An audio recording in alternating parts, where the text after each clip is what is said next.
You smell a cover-up, because if you say... It's not smell, it's all over. Because if you say you have been able to trace... Because if you say you have been able to trace much more than what has been released over the weekend, you think that there's a cover-up somewhere? Listen, I really don't like, because I have a lot on my plate, I don't like to go beyond what I'm doing. But if I listen to that guy that just left, look, you see, in criminal law, you don't deviate. If you have labeled these people as looters, that means they stole. Am I correct? So you don't treat it like you are treating a civil case. Nobody can return. Did you see the list? When it finally came out, they didn't use the word loot. They said recoveries. Okay, well, recovery how? You see, that is the thing. If you are recovering stolen funds, let us know. That is a criminal matter. And when you are dealing with a criminal case, the criminal suspect does not call the shot. Hello? Are they calling the shots? Yeah, they are. If they're saying don't mention my name. No, but the law... No, it doesn't. No, let's talk about law. Just a minute. If the country... I have another case with Adoke on my recovery. You will speak about that in a moment. Adoke accepted 175 the thing about this country, we have a presumption of innocence. No, I've listened to the listen. Let me put that in before you comment. If you are bringing money you hold on? Let me. You don't understand what I'm saying. Just a minute. Because you will explain. Okay. Just hang on. You will explain, because there's still the presumption of innocence, which is what the SAN said. That a man is innocent. Right. A man is not innocent until proven guilty.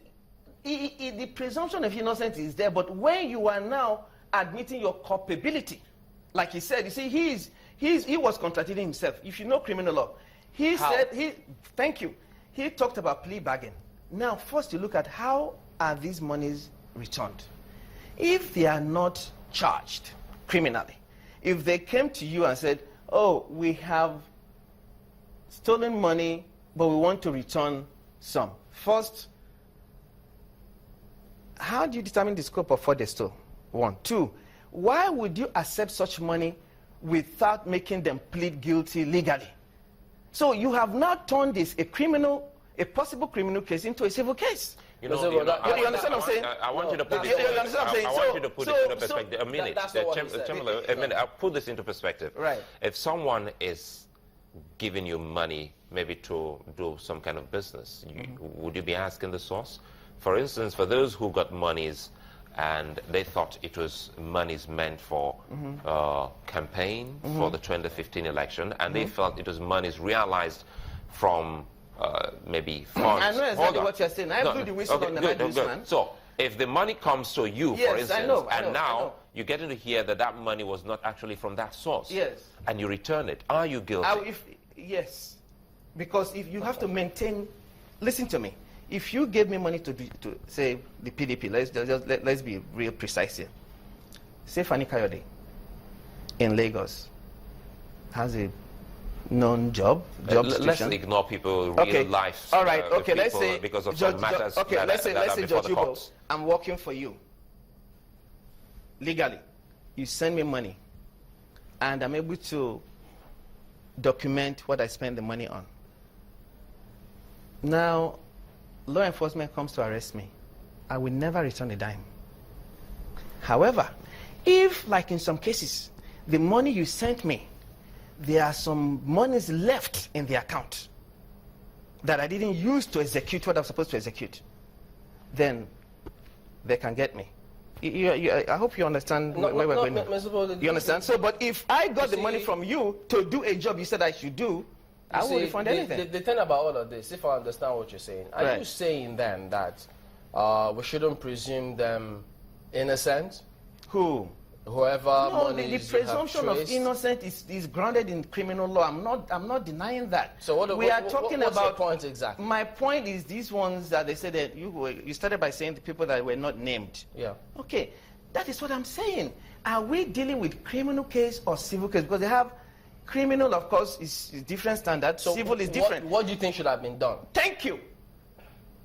Like in my case, you can't say I shouldn't publish.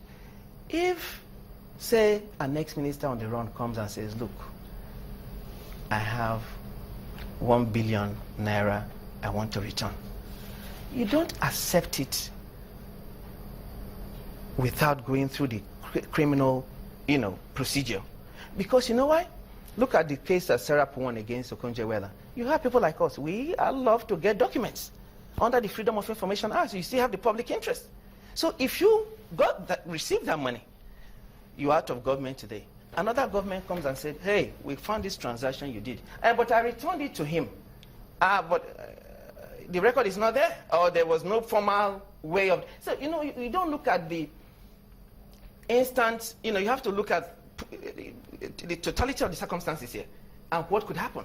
And so you are running afoul of the law by accepting this money without going through the proper procedure. The recovery list. The Department of Justice in U.S. will never Mr. Uboh, ask you, you're a criminal, I'm returning money, Robin Hood or whatever. No way. We're running out of time. Right. So that is why you should still allow some time for us to put some questions before you. Right. For the list that was released over the weekend, do you have an idea if some of those you traced were among those that came out on Saturday? I speak objectively, and I always use the word overwhelming and irrefutable evidence when I come out. I'm going to reserve that. It's neither here nor there. If and when I decide to speak on that, I will have my facts. I think I should leave it there. But you also just said that whatever you traced, you're willing to go out and publish them. No, it's published already, because I'm based in Abuja. I'm always on WeFM, Silverbird, AITO, and MCO. I mean, they all have all these documents. It's nothing new.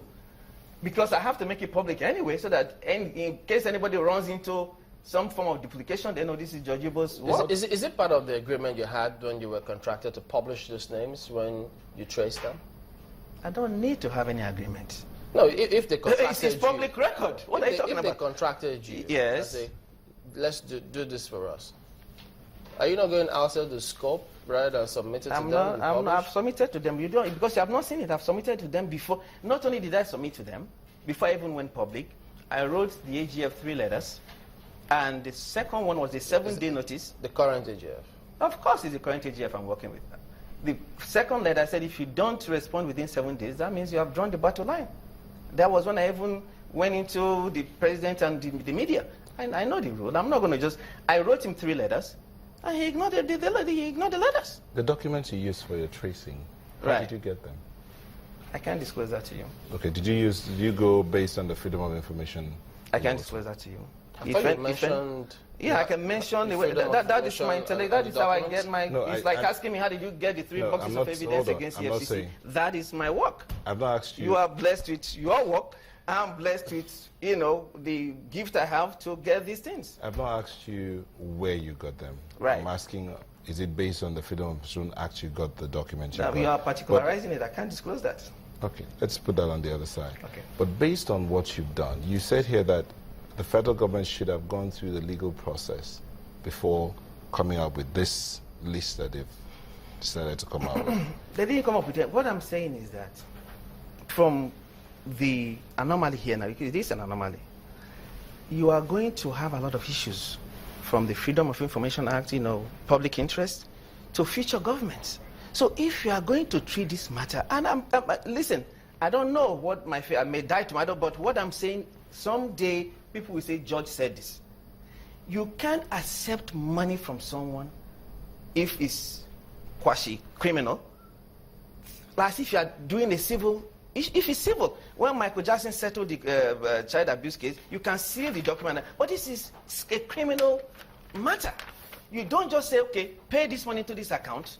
That means you have refunded or whatever you stole. No. It's very wrong. So what do you hope to do next? Well, the president is looking into the issue. And I pray for him because I know previous presidents had written petitions against EFCC that didn't do anything. So for him to even have queried the AGF, kudos to him. I know too what he's facing, and it's so unfortunate any president has been elected and ready, willing, and able to fight corruption, ill health, and all that. But it's an interesting case that money's traced. And I want to tell you this. This is over $1 billion in 27 days. I discussed with AGF before I was engaged. The database I have, 70 billion US dollars in the banks in Nigeria. Worst case scenario. Best case scenario, 75 billion US dollars. Currently in Nigeria? Yes. Keystone Bank alone is $582 million, one of the smallest banks. Look, what I'm saying to you is the fact. It's just that nobody in Nigeria wants to deal with it. And that is exactly what is going on. How can people that stole money now say we will refund but don't mention our names? It is the same impunity we're talking about. Well, the thing about it is that it's so the banks are the most culpable. I call them the banking sector mafia. Access Bank called me on March 3rd that they had just finished seeing the AGF, and AGF promised them he would come into soft pedal. 11 a.m., they called me around 9:30 a.m. 11 a.m., they were in my office. That night, about 11:30 p.m., his AGF's PA nephew was in my house, and I warned him. I said, don't ask him not to call me. Well, we're all aware that the presidency, the government wanted to mention the names, but they said, look, they had legal explanations, and then they thought they had to back off from naming those names. We've heard what you've said, Mr. Judge Uboh. I will end up by saying this. We celebrate mediocrity. Mark Carney, the governor of the Bank of England, is Canadian. He is not British. We need to get people who can do the job to do the job in this country. All right, Mr. Judge Uboh is the CEO of Panic Alert Security Systems. Thank you for coming on this morning. We'll be back in a moment. Join us again.